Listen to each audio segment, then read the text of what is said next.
नमस्कार प्यारे भाइयों और बहनों। आज हम प्रभु यीशु मसीह के उस दिल छूने वाले दृष्टांत पर मनन करेंगे, भटकी हुई भेड़, जो हमें परमेश्वर की मोहब्बत, उसकी रहमत और उसके उद्धार की हकीकत सिखाता है।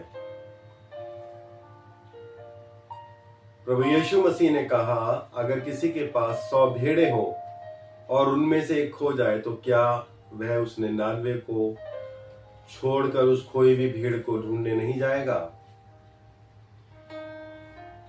सवाल उठता है कि ऐसे समय में उस चरवाहे के मन में क्या क्या प्रश्न उठ रहे होंगे। यदि भेड़ का स्वभाव देखें तो भेड़ का स्वभाव झुंड में रहने की होता है। वो एक साथ मिलकर के चलती हैं, फिर भी वो भटक गई। शायद उसे किसी चीज का लालच आ गया, हरी घास नजर आ गई या और ऐसी बातें, या वो खुद अपनी राह पर चलना चाहती थी। हम भी कई बार उसी तरीके से भटक जाते हैं जब हम अपनी ख्वाहिशों, दुनियावी चमक के पीछे भागते हैं। धीरे धीरे हम उस रास्ते से दूर हो जाते हैं जिस पर हमें चलना चाहिए, यानी कि परमेश्वर का रास्ता। जब भेड़ खो गई तो चरवाहे ने 99 को छोड़कर उसे ढूंढने का निश्चय किया। पर गौर कीजिए, उसने अपने नौकरों या मजदूरों को नहीं भेजा, वो खुद गया। जिसके पास 100 भेड़ें होती थी, इसका मतलब वो पैसे वाला होता था, मालदार होता था। फिर भी उसने अपने आराम को, अपनी सुरक्षा को, अपने सुकून को छोड़ दिया और खतरे भरे जंगल में निकल पड़ा अपनी उस खोई हुई भेड़ को ढूंढने के लिए।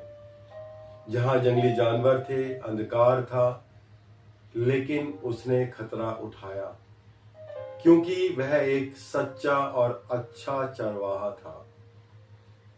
चरवाहा अंधेरे में खोई भेड़ को पुकारता है, दूर से आवाज देता है। प्रभु यीशु मसीह ने भी फरमाया, अच्छा चरवाहा अपनी भेड़ों के लिए अपनी जान देता है। ये यूहन्ना 10 अध्याय 11 पद में हम इस बात को पाते हैं। जो मजदूर होते हैं वे जान का खतरा नहीं उठाते।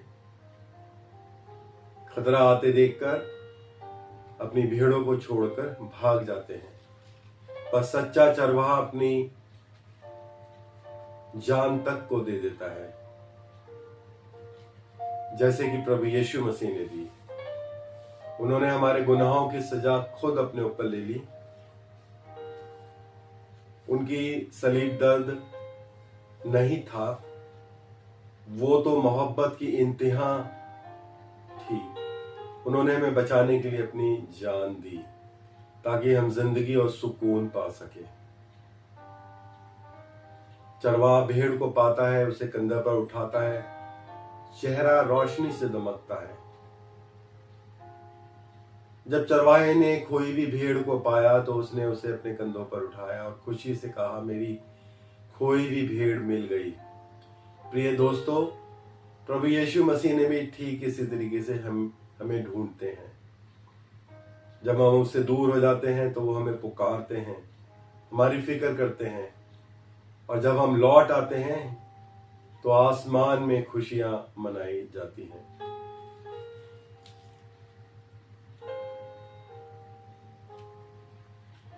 यीशु मसीह का मकसद सिर्फ धर्म का नहीं था, बल्कि उद्धार का पैगाम देना था।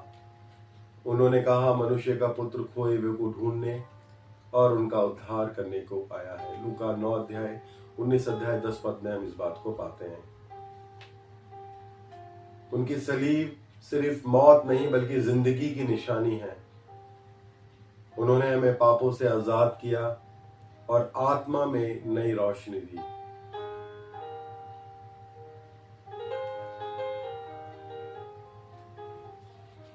जब जिंदगी में अंधेरा हो, जब मैं और आप खुद को अकेला महसूस करें, तो याद रखिए वो चरवाहा आज भी आपको और मुझको ढूंढ रहा है। वो आपकी और मेरी आवाज सुनता है, आपके और मेरे आंसू देखता है और कहता है, लौट आओ मेरे बच्चों, मैं तुम्हें अपने कंधों पर उठाकर घर ले जाऊंगा।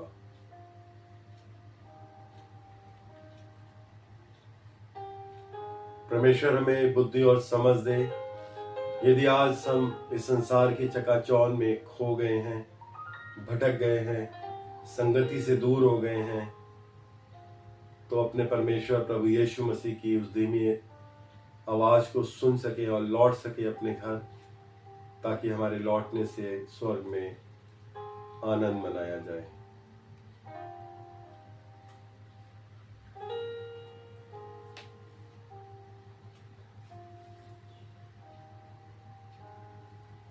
वो अभी भी उन लोगों को ढूंढ रहा है जो खोए हुए हैं।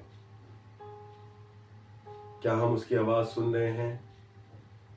प्रभु यीशु मसीह सच्चा और अच्छा चरवाहा है, जिसने हमारे लिए अपनी जान दे दी। ये शुभ संदेश संसार के कोने तक पहुंच सके, प्रभु की ये इच्छा है। प्रभु हम सबको बहुत आशीष दे।